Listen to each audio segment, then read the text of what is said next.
he was performing.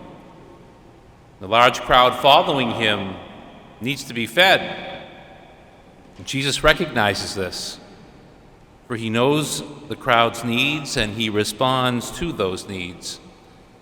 And so he quizzes the disciples about providing food for the crowd, but they have neither the money nor the provisions for such a large undertaking.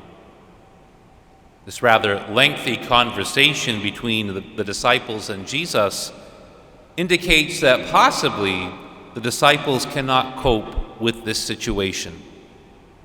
And so Jesus takes control of the situation.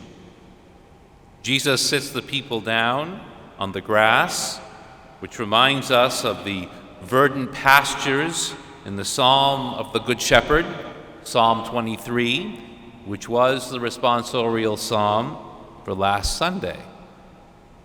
The words of the feeding of these 5,000 recall the gift of the Eucharist.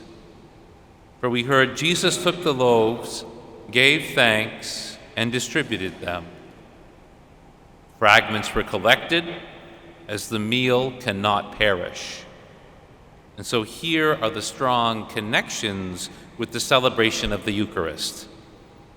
The scraps from this meal are to be gathered, as meals with Jesus have not come to an end, for they are only the beginning. And so it is with us as well.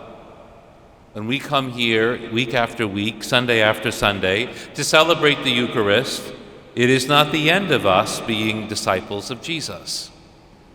We are fed and nourished by him in word and sacrament so that we can live out our lives as good and faithful disciples of Jesus Christ. But this understanding of Jesus' meal with his people is far from the mind of the crowd in today's gospel. They are still fascinated with the messianic question. They wonder if Jesus is the one who is to come, the one who would repeat the gift of the manna in the desert. They think it is, for they said, "This is truly the prophet, the one who is to come into the world."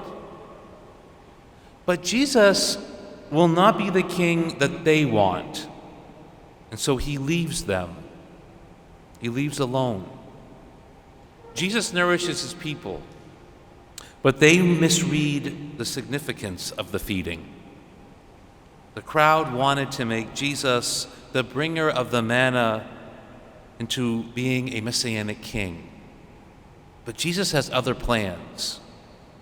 And so we should ask ourselves, do we come to the Lord's altar full of our own plans, dreams, and desires, missing the significance of our reception of Holy Communion? Jesus will be king, but only through the gift of himself on the cross, for he gave himself up for us.